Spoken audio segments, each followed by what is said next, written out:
I think the ayes have it. The ayes have it. I beg to move that this House do now adjourn. The question is that this House do now adjourn. Trudy Harrison.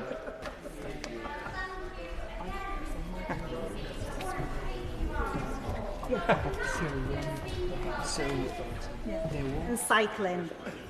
And let me quote, "Train up a child in the way he should go, even when he is old, he will not depart from it." Perhaps slightly sexist, Proverb 22:6, but is inscribed on the wall of Captain Shaw's Church of England Primary School in the home village of Bootle, where I live in the Lake District, where my 4 daughters all went to school, where I was a school governor, and where I welcomed the Right Honourable Member for Maidenhead when she was Prime Minister in 2017, and where I, for 1 year only, taught bikeability.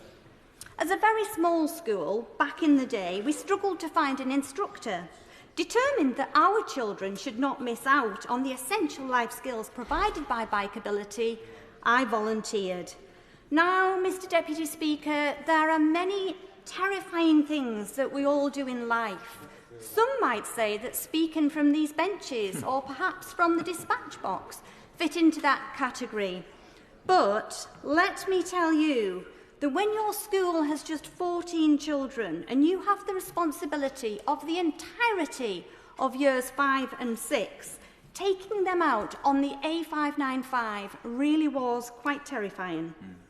Of course, the children were brilliant. They covered the brakes, honed their skills, and mastered the basics of road safety awareness, and, verified by an independent inspector, every child passed the test at the end of the session. But it really provided me with a heightened appreciation of the 2,231 bikeability instructors we have in this country. Conversely, Mr. Deputy Speaker, a more joyous occasion I can just about recall was finding my own freedom. A late developer, I was about 6 years old when I started to ride my Rally Comanche, affixed with stabilisers, which I now know to be more of an impediment. Balance bikes are so much better for little ones to learn to ride on, as I observed in the Netherlands on a ministerial visit with Active Travel England. There I saw so many children as young as 18 months, as young as the minister's own little boy, little Kitto, learning to ride their balance bikes in a huge municipal hall. Then the slightly older children would practice on a street scene, getting to grips with the highway code, and finally, the more advanced children would put me to shame with their BMX skills, complete with narrow bridges, speedy corners, mastering agility and fast reactions, all the while gaining confidence and life skills, which last a lifetime and support healthy lifestyles. Back to me though, Mr. Deputy Speaker. Age 6, I would enthusiastically, patiently wait for Jonty, who was the boy next door, to return from college or possibly work. He was about 17 years old. I'd spot him coming home, pop round, knock on the door. "Mrs. Parr, is Jonty available to come and help me to learn to ride on my bike?" That poor man. I am so sorry, but I was delighted to feel the freedom of riding my own bike, and I'm sure many of us in this house have felt that freedom too. However, only 1 in 4 children actually have a bike nowadays, which is something I want to address and encourage the Minister to support me with later in my speech. Teaching my own girls to ride their bikes was also a huge privilege, an equally amazing feeling to see them on their way on 2 wheels. And whilst this hasn't prevented the Bikeability Trust, whilst the fact that 1 in 4 children are lucky enough to have a bike, that of course means that 3 in 4 children don't have access to a bike. It hasn't prevented the Bikeability Trust to support schools because they have adopted the loan of fleet bikes. Indeed, all local authorities who were eligible to apply, of those who did apply, were successful in getting some fleet bikes. But it's clearly a barrier to children and to their parents to be motivated to undertake the bikeability courses. And it's clearly a barrier to them being able to ride their bike as part of a normal, everyday thing to do if they don't have access to a bike at home. Thanks to the brilliant Rich and Sue Martin at CycleWise, 83.9% of schools in Cumbria received a level 1 and 2 or at least a level 2 course, well exceeding the Active Travel England target of 80%. But not all local authorities are doing so well, and I would really welcome the Minister taking a lead on this, perhaps writing to the poorly performing local authorities to encourage them to embrace the benefits of more active travel. I will, of course, give way. Thank you, Mr. Speaker. May I thank my honourable friend for introducing this adjournment debate today. She was a fabulous minister who very much promoted walking and cycling, and I'm sure the current minister is going to be doing equally as well in this case. But like her, I love my bicycle. I'm pleased that antisocial behaviour orders didn't exist when I was a kid, because what I did on my BMX would certainly have got me quite a few. And I'd still continue to cycle. But does she agree with me that one of the challenges is that local authorities don't take a consistent approach to encouraging cycling, whether that's investment in infrastructure, whether that's through planning and design, or whether it's indeed supporting schemes like bikeability? Madam Deputy Speaker, welcome. And my honourable friend makes an incredibly valid point. We really need to encourage all local authorities to embrace the bikeability training which is available to them. And she will know from the incredible work that she does, encouraging us all. And let me say, she's been a huge motivator to me, joining the early morning running club, and to so many people in this house to get a bit fitter. And I'm really grateful for that as well. It's brilliant, talking of brilliant people, it's brilliant that we've appointed Chris Boardman MBE as the National Commissioner for Walking and Cycling, a tremendous force of good, not just for sport, but even more importantly, active travel as an everyday way of life. And I hope he won't mind me quoting him in saying that gear change could be one of the greatest health interventions that a government has ever made. As the Minister in the Department for Transport responsible for the future of transport, including walking and cycling, I was especially proud to create Active Travel England and appoint Danny Williams as the Chief Executive. The organisation has really gone from strength to strength under the current Minister's steering, and headquartered in York, it's realising really great projects, Madam Deputy Speaker, right across the country. One of my most memorable visits as a minister was to Eaglesfield Paddle Church of England Primary School in my constituency. I observed the children undertaking their bikeability training. These would be years 5 and 6 with CycleWise. After the training, they were so enthusiastic. They had really enjoyed the sessions. And so I said to them, who rides their bike to school? Unfortunately, not a single child put the hand up. So I asked another question. Who would like to ride their bike to school? Everybody put the hand up. And the problem was a rather nasty junction very close to their school. And I would really like to encourage the Minister to prioritise, or perhaps ask local authorities to prioritise the schemes that will make the routes from home to school safer. Because I think it's crucially important that in this early age, children are able to form healthy habits. I will certainly give way. I thank my honourable friend for giving way. Would you agree with me that often local authorities fall into the trap of doing the easy bits, which is painting white lines on the road, but they don't tackle those nasty junctions, which are the real disincentive to people, particularly young people, from taking up more cycle opportunities? My honourable friend is absolutely right. And tackling those junctions, tackling those improvements, sometimes it's not always about segregated or designated routes. Often it is, but certainly in our rural areas where there is less traffic, tackling those quite dangerous junctions, encourage parents to then encourage their children to cycle to school and form those really important early healthy habits. On that point, I will give way. I thank the Honourable Member for giving way. And I'm loath to intervene on the speech that she's giving, because it's quite fascinating, that path that we each take into cycling and through life. In my own constituency of Aberconwy, we've been very fortunate the government has invested £18.6 million of levelling up monies on the Môr i'r Mynydd coastal to mountains active travel route. And crucially, one of the benefits of that will be to avoid the nasty Black Cat roundabouts for pedestrians, for cyclists and for wheelers to be able to get from Glanconwy to Conwy. So it means that school pupils and students in Glanconwy will be able to get to Aberconwy School without having to navigate the roundabout. Exactly what she's talking about.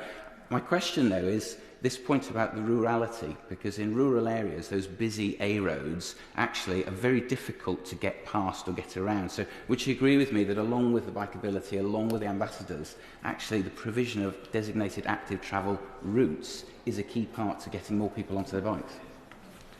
Yes, again, we've got a lot of agreement in the House tonight, and I think that point about enabling those routes to schools, tackling those junctions, is primarily what Active Travel England will be looking at. You know, having LTN 120 compliant routes is really important, but where that just isn't possible, we shouldn't let the perfect be the enemy of the good. What we should do is enable as many children as physically possible to get onto the bikes and to be able to walk to school, to form early healthy habits so that they grow into healthier adults. I will give way. I'm grateful to the Honourable Member, and I'm particularly pleased to see her focus on young people, which I think is very impressive in her debate. But of course, some of the infrastructure for active travel also is needed for older people. And on the 18th of January this year, and sadly, an air ambulance evacuated a constituent of mine. It was reported there was a collision with a van on the B3440. Does she agree that cycling infrastructure, sound cycling infrastructure, isn't only needed for young people, but for older people too? Of course, it's needed for all ages, and I welcome his intervention.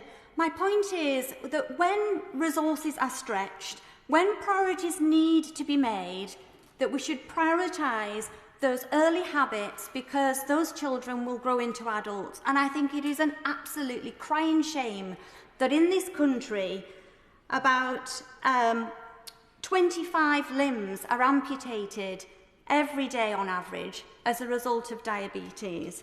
I think it's a national disgrace that we have the third highest population living with obesity in Europe. And whilst we are very good in Cumbria at teaching bikeability training, we are sadly woefully inadequate when it comes to children getting out and riding their bikes. And unsurprisingly, the health inequalities that follow, because those statistics were national statistics, they are even worse in Cumbria.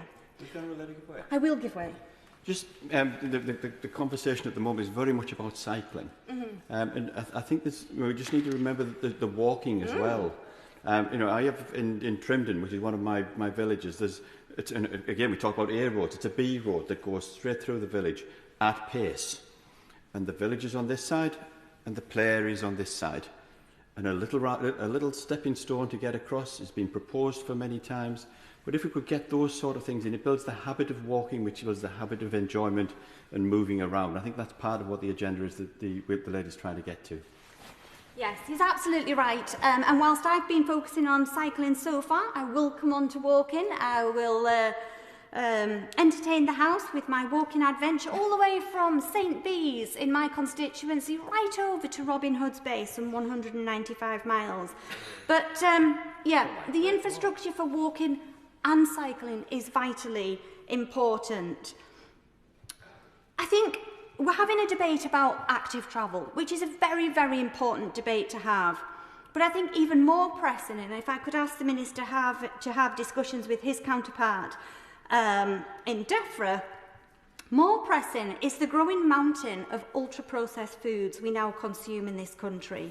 Perhaps 60 to 80% of our diet, which drives profit away from the local farmer because this stuff isn't really food. It's feedstuff fed into mechanised processes and fiddled with for a huge commercial gain at great cost to our life quality and our life chances.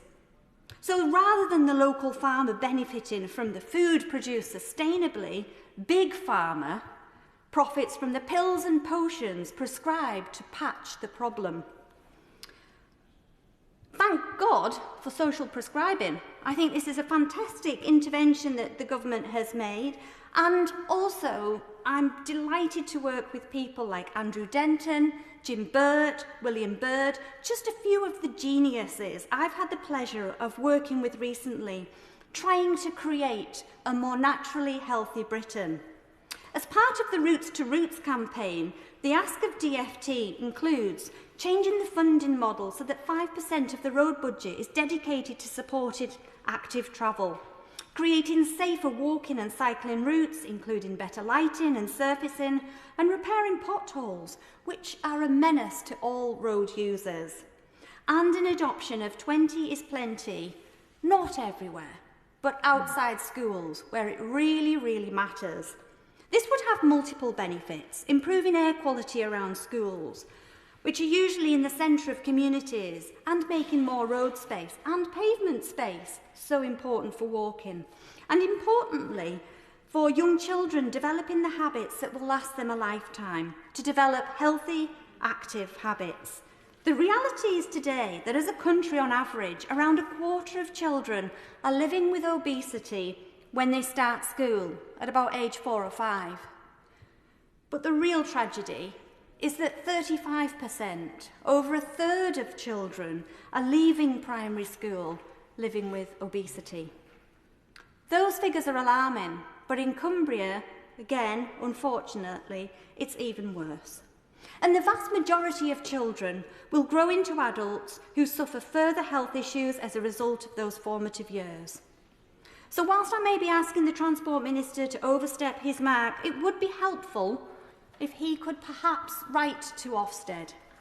I think it would be incredibly powerful if during Ofsted visits they asked the schools how many of the children are walking or cycling to school, because I think that would then encourage the schools to work with parents to develop those safer routes and things like side road zebras and other ways that we can improve the routes from home to school, meaning that the children get to school and they're more able to concentrate, meaning that they've got the daily mile in perhaps in one day, getting to and leaving school, and making sure that they've formed the early habits that will last them a lifetime of living more healthily.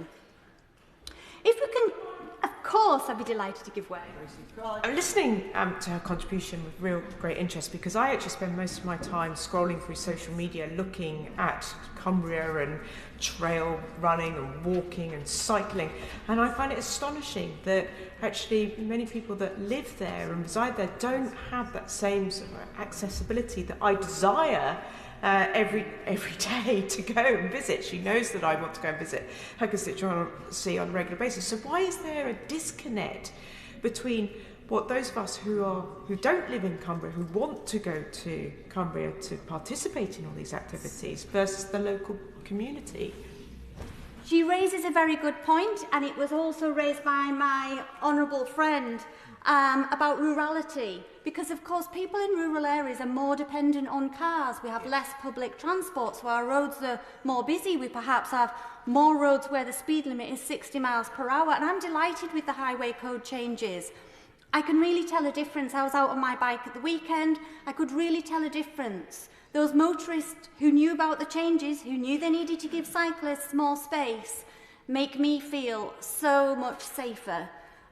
It's really disconcerting when a motorist passes a cyclist quite closely, and that's one of the issues.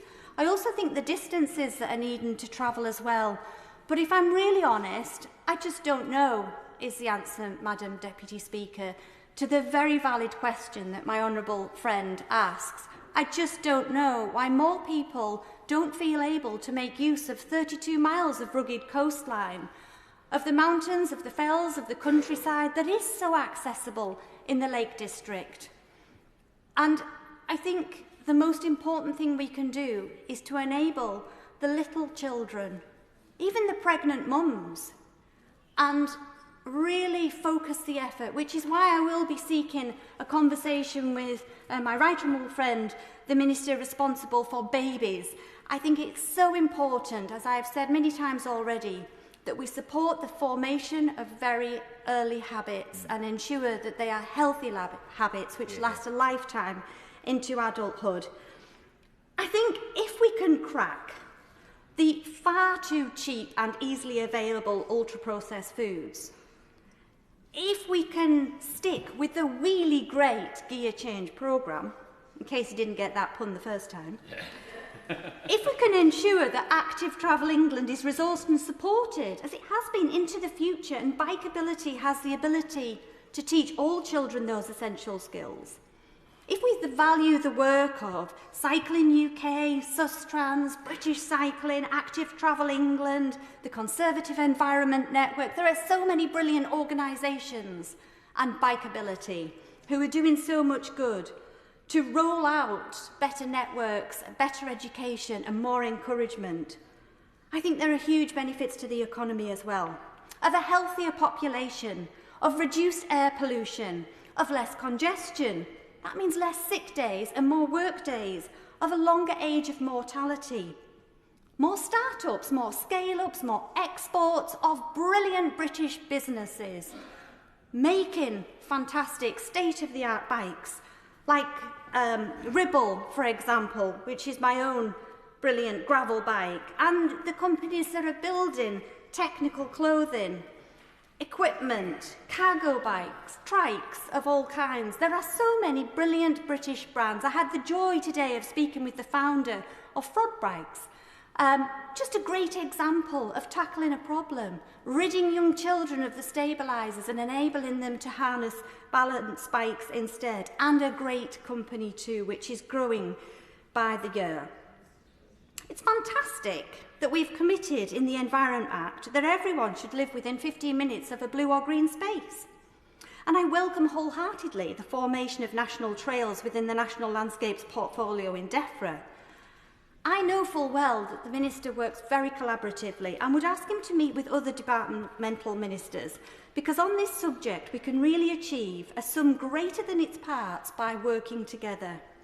Clearly there is a key role for DFT, DEFRA, the Department for Health, and I think if the Minister were willing to convene his counterparts, that might be incredibly effective, not least because he is an incredibly effective Minister.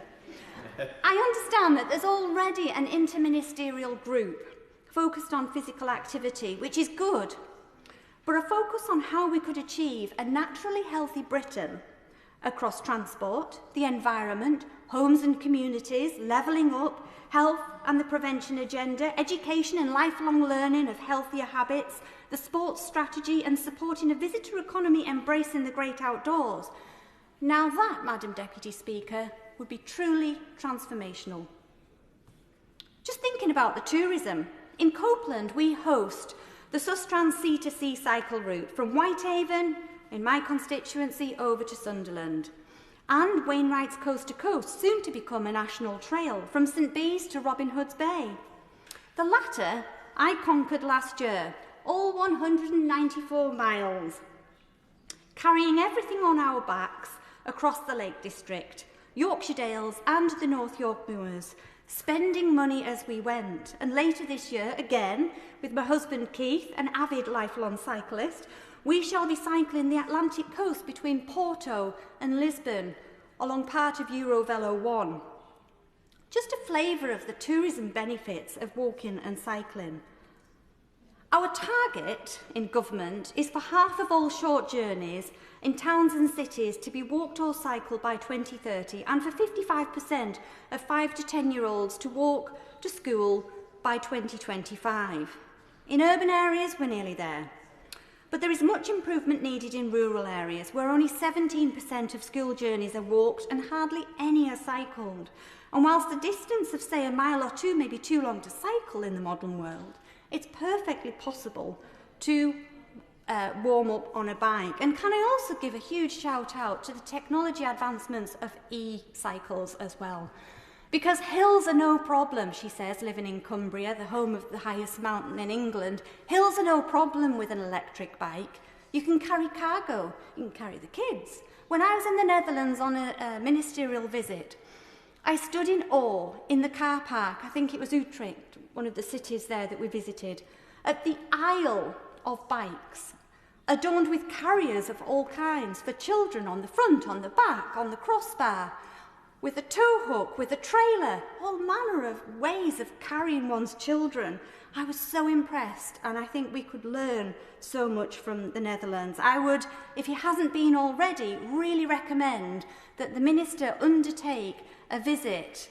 Danny Williams came with me when I went. I recommend you take him once again, because it really was an inspirational visit and part of the reason I'm speaking with such enthusiasm today. So let's look at why more children are not cycling, or perhaps why more parents are not encouraging or allowing their children to cycle to school. Sadly, in Cumbria, we have above national average rates of children being killed or seriously injured. So parents' reluctance is justified.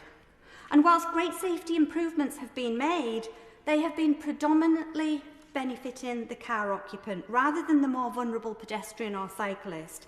And it's also the fact that most road injuries are happening during the school commute times. Then there are the real barriers of affordability. Not just the bike and the helmet, but also having somewhere to conveniently, safely and securely store the bike. And having access to the right bike is even more expensive. Of course, storage at home, en route, such as at train stations and the destinations, schools, colleges, work and essential services, shops and recreation places is all required. And whilst they remain a cheaper form of transport than private cars, bikes in the UK are increasingly state-of-the-art, often highly prized, very costly feats of engineering. So that security really is a key factor. It is brilliant to witness the resurgence of manufacturers making bikes, from the Frogs I mentioned earlier, made in Wales, my own great choice of gravel bike, the Ribble, in Lancashire, and many more, along with equipment and clothing from Restrap in Yorkshire to Endura in Scotland. And I think it's fantastic that we've got the Sustrans National Network. But Sustrans found that 42% of households with children have no children's bikes in their household. Sustrans Route 72, a mostly traffic-free route from Seascale to Whitehaven and on to Workington, and the brilliant Route 727, a more fondly known as the Viking Way, is a project that I was involved with when I worked as a regeneration officer at Copeland Borough Council. Thanks to the then Cumbria County Council, Sellafield and Sustrans, the villages of Seascale and Gosforth are now connected by a superb, segregated, designated route, which is very well used by people walking and cycling alike, by children and adults. But Sustrans report that just 52% of adults feel that their area is safe for cycling. Even worse is that only 29% feel that their area is safe for children to ride their bikes. That's why 7 out of 10 adults say that they will never cycle, with safety cited as the main reason why. Our gear change strategy, as I said earlier, one of the greatest health interventions, really is the way forward, I feel. I think we should stick with the programme, and I'm pleased that we've strengthened the highway code. I'd like to thank everybody involved with promoting that. I'd also like to thank Cycling UK for their great work. As they said to me, in Cumbria, only 12% of young people meet the World Health Organisation recommended amount of daily exercise. But just 14% of parents feel confident to teach their child on the road. So the work of Active Travel England is vital, creating routes which are LTN compliant wherever possible, and creating the atmosphere and the environment more conducive to walking and cycling. I think we have come so far in creating Active Travel England. There are real barriers of affordability, of course storage, local authorities to prioritise those healthy habits, I think, Madam Deputy Speaker, I have pretty much summed up the opportunity, if we get this right, the barriers that are currently faced, the progress that we are already making, and the benefits of working together. So my overriding ask for the Minister is that he will join with other government departments, in particular the Department for Health, who I think have got most to gain here, and also the Department for Education to form those early habits and make it possible. With DEFRA thinking about how we can pay farmers for access to their land, and recognise the sports strategy should embrace the great outdoors and also the visitor economy benefits from walking and cycling as well. I think I've summed it all up, and I am very much looking forward to the Minister's response. Thank you very much for your time, Madam Deputy Speaker. Thank you. Minister, Mr. Guy Opperman. Well, Madam Deputy Speaker, what an honour and a privilege it is to respond to the former Minister for Active Travel and a good friend of mine who I was delighted to campaign to get into this House. I think I visited Copeland on 14 separate occasions during a very, very long, wet and wintry by-election where she has been a transformational influence on this House, and her legacy is massive. It is massive not least because she was an outstanding Minister for Active Travel.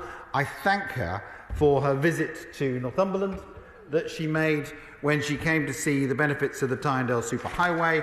I have to be careful, Madam Deputy Speaker, not to talk for the next hour and a half about the amazing cycling and walking projects that exist in Northumberland, and to take my honourable friend for Chatham's task why she particularly favours Cumbria over what is clearly a better county in Northumberland.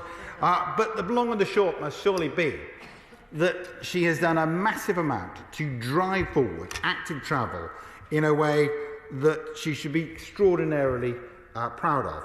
And it is, of course.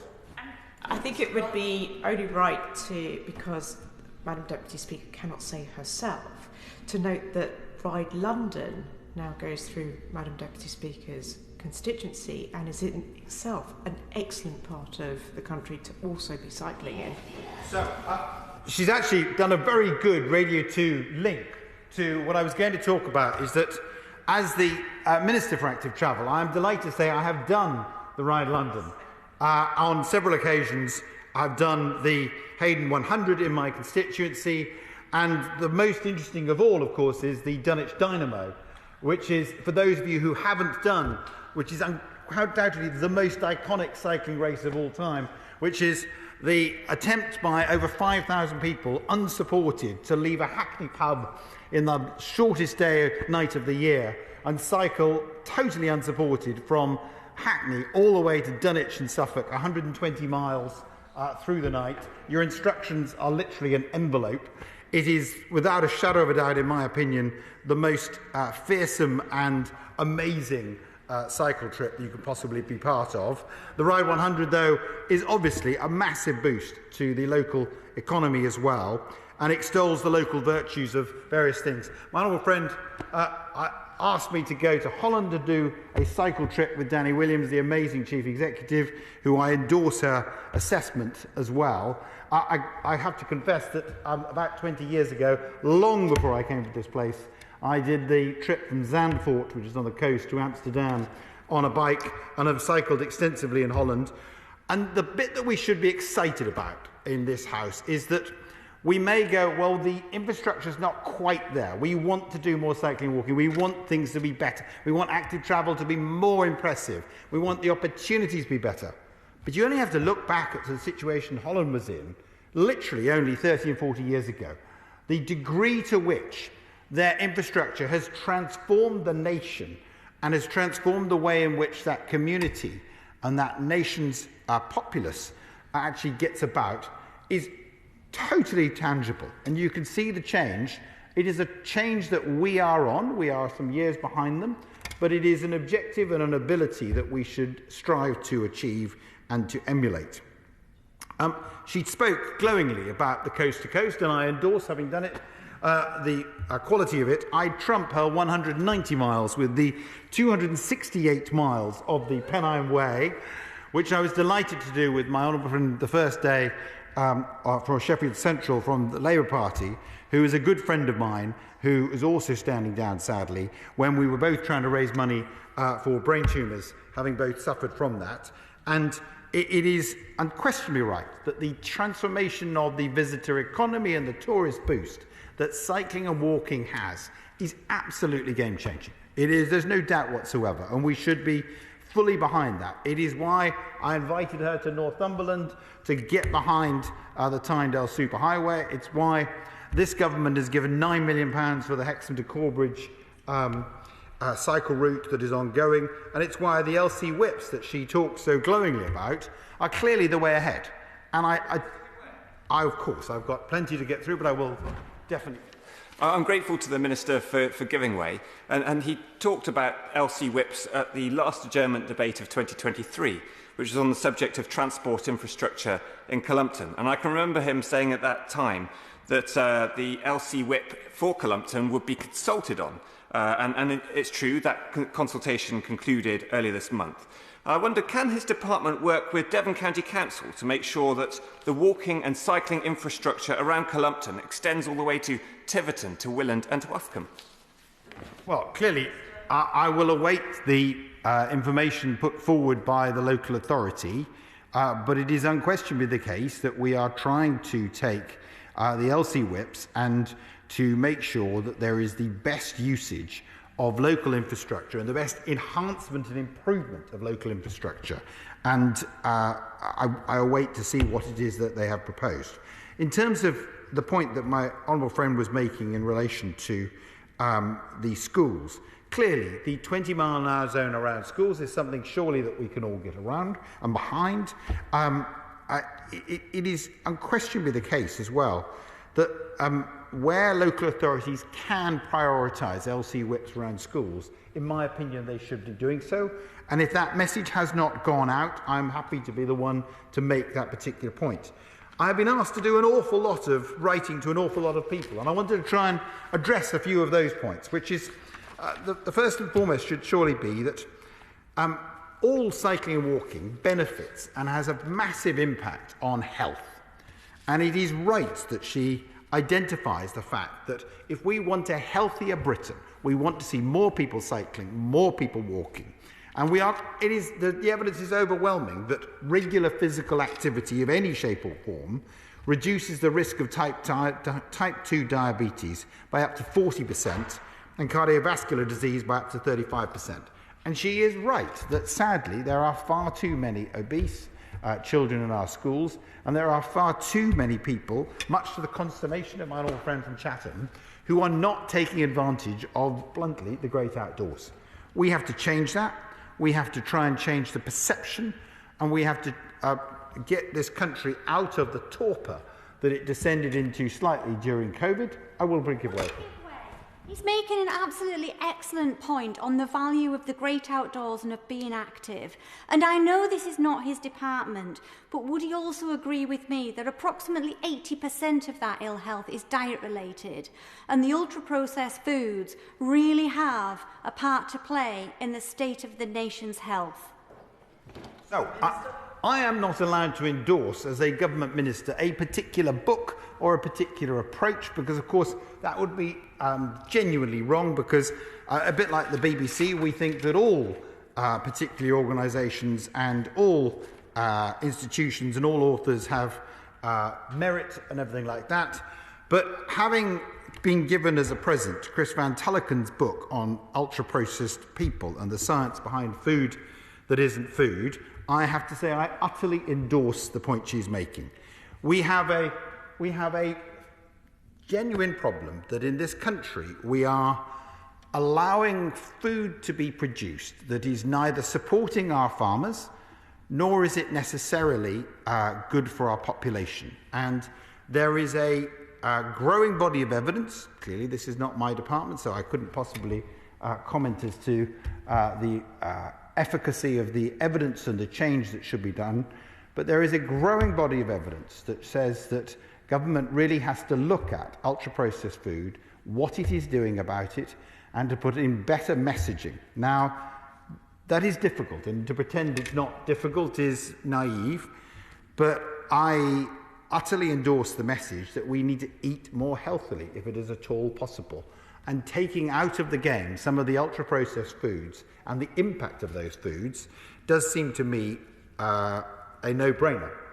And more particularly, it cannot be a good thing for this country that we are creating a population and allowing a population to eat food that is inevitably going to cause them diabetes, that is inevitably going to allow them to put on weight, without, in the most case, people realising that is what is going to happen.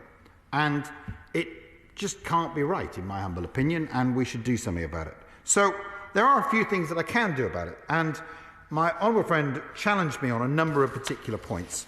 The first is that I am part of the interministerial group, and as anyone who's been a minister will know, there are some interministerial groups that are really important and very worthy, and some that are interesting, to say at the very least. But the National Physical Activity Task Force, which is run by my good friend, the Sports Minister, is meeting on the 25th of March at 2 p.m, by chance. And it may be that my honourable friend might want to send a copy of her speech and a sort of itemised agenda to the Sports Minister and invite him to treat that as the agenda for the meeting at 2 p.m. at DCMS on the 25th of March. But that is merely a suggestion that she could, in theory, contemplate. As for the bringing together of all the departments to address national physical activity, I think it is entirely the right thing to do. I think it's wider than straight, we want people to do sport. We want them to get physically active. Because, of course, that is right. And individual members of Parliament can make a real difference on this. There is no doubt they can meet with Sport England, who I met recently, both with the Chief Executive and my local representatives, and drive forward the sporting infrastructure that we all want to see. They can get local representatives in their constituency. I should put on record my thanks to the amazing Rob Albrook, who has driven forward more cycling infrastructure, who met my honourable friend when she came as the cycling minister to Northumberland, and has driven forward the local infrastructure projects, just as she did when she was a humble campaigner from Bootle, making sure that the infrastructure was improved in her local area. Now that surely is what we should all aspire to. But there is more that we can do, and many colleagues have put forward particular proposals, and I agree with much of what my honourable friend from Scarborough and Whitby said. I've answered the point from the honourable gentleman from Tiverton and Honiton. My honourable friend for Aberconway made the point about his amazing coastal to mountains route, of which I'm exceptionally jealous and keen to try. It obviously comes third in the batting order of places to visit after Cumbria and Northumberland. But my honourable friend for Sedgefield rightly made the point that small pieces of infrastructure, in this case a crossing, enables people to access all the benefits that one part of the village may have otherwise. And I would urge him to seek the extra local transport funding in Durham that will flow from the decision by the Prime Minister in respect of HS2, which releases infrastructure funding for certain transport projects, and I will take that up with him separately. In relation to my honourable friend for Chatham and Aylesford, it is a good opportunity to put on record my thanks to her for her service in this House, because sadly she has decided to step down. She was an outstanding sports minister, and we troll each other in a very polite way on the extent of our Saturday morning cycling or racing activity. And both of us having suffered cancer and having made a remarkable recovery, I believe she's a good example of you should never let the past define you and always look onwards and forwards, and we will miss her desperately. She raised a really key point, which is what more can we get local authorities to do? And bluntly, I think there's a lot more we can get local authorities to do. So in the first point is surely this. In respect of local authorities, every MP will see a new housing development come into existence. Said housing development will always have a Section 106 agreement as to local infrastructure and support that can be driven forward. Too often, though, said housing development will be developed, and then after the event, they will think about cycling infrastructure, accessibility, accessible transport, buses, and all of these things. I am genuinely trying to change that, because what we presently have is, in my view, unacceptable. It is just not good government that we are allowing a situation where local authorities haven't grasped that there is so much more they could do. Now, we're trying to retrofit old infrastructure. And, my honourable friend talked about York. I was lucky enough to go to Active Travel, meet Danny and all the amazing team there. And everywhere I go with Active Travel, I always get on a bike. So we cycled around the medieval and Roman town of York, with all the difficulties that has of trying to have cycling infrastructure on very narrow streets that Harry Potter was delighted to use.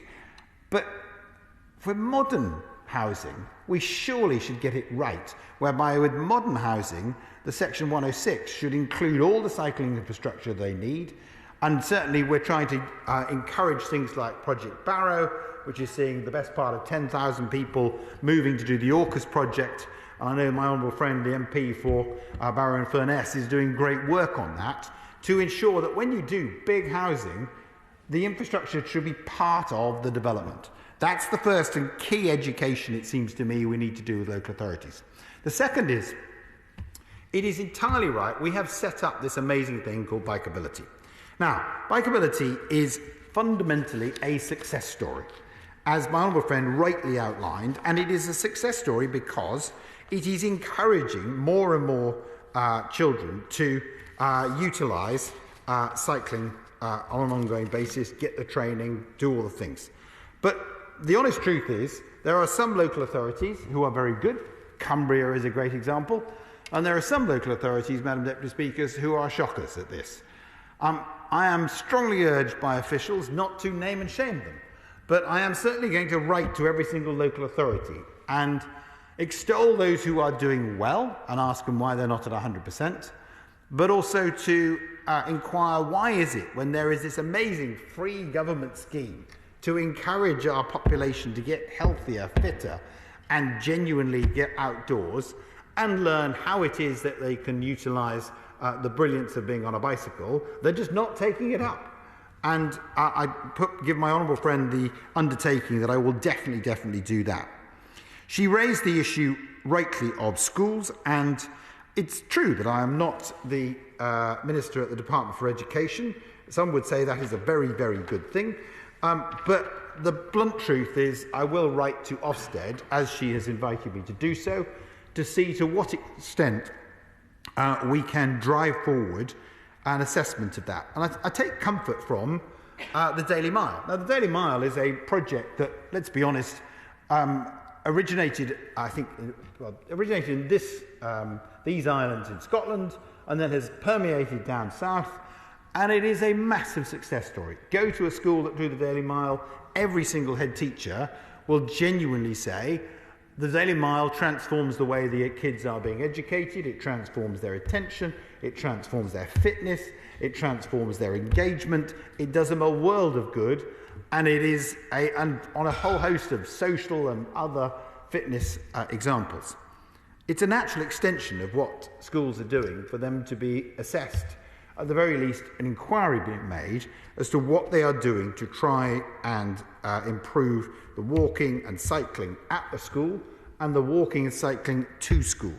We do have a Walk to School week as part of the Department for Education's programme, but bluntly it is not very successful because far too few kids are walking to school, and we need to try and do more on that.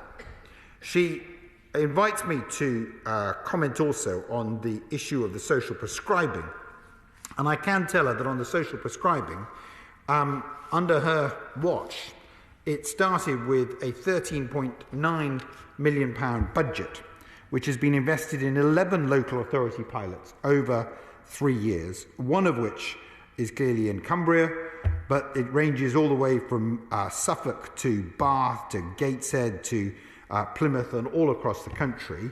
Those 11 local authority pilots are expecting to engage tens of thousands of people in walking, wheeling and cycling, and we will assess the impact of that in 2025 at the end of the 3-year project. I can tell her, though, that if I have anything whatsoever to do with it, we will be continuing said project, and it has my hearty endorsement and support. In terms of the approach to rural areas, representing as I do the largest constituency in the country, Rory Stewart and I used to have a dispute as to who was larger, and I told him that size didn't matter, and that I was larger in Hexham. The long and short of it is, rurality is really difficult, and trying to drive forward a rural cycling infrastructure is difficult. Off-road is often better. I can extol, without a shadow of a doubt, the Sandstone Way from Hexham to Berwick in Northumberland, the work that we're doing in Kielder Forest, but it is difficult to get the taxpayer funding for more rural routes, because clearly the Treasury operate on a bang for your buck basis, Green Book basis, to try and get more on an ongoing basis for urban beneficiaries.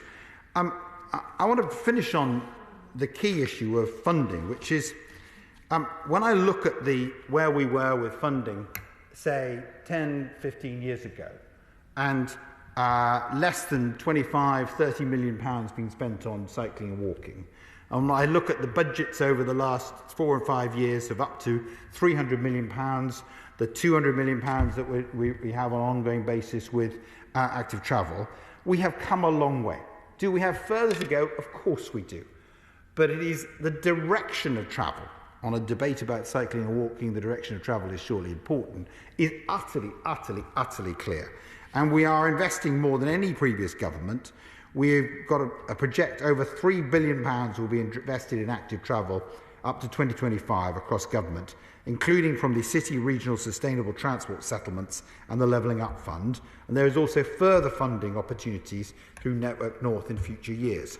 Important point to note here is that whatever the original budget was, so there is the original active travel budget, Madam Deputy Speaker, you then can take the HS2 money, and in various shapes or forms, the HS2 money, whether that is in the CRSTS settlement or the Levelling Up Fund additions, or any further local transport funding that may or may not result over the next few months, those things are money that can be utilised for cycling and walking schemes, particularly the cycling schemes, and we would encourage mayors, where appropriate, to pursue those. In terms of the ongoing funding, in September last year we announced 60 million of revenue funding for supporting active travel to schools. That's the Walk to School, the Big Bike Revival, the Mode Shift Stars, and obviously Bikeability. I endorse, having done a Bikeability meeting with Emily Cherry, who is the brilliant Chief Executive of the Bikeability Trust, who I know is very well known to my honourable friend. I endorse the support for that, and we think that there is more that can be done, but 500,000 places with £21 million support is not to be sneered at. And we have reached 51% of Year 6 children in 60% of primary schools. I'd love to be doing more. We're trying to make it happen.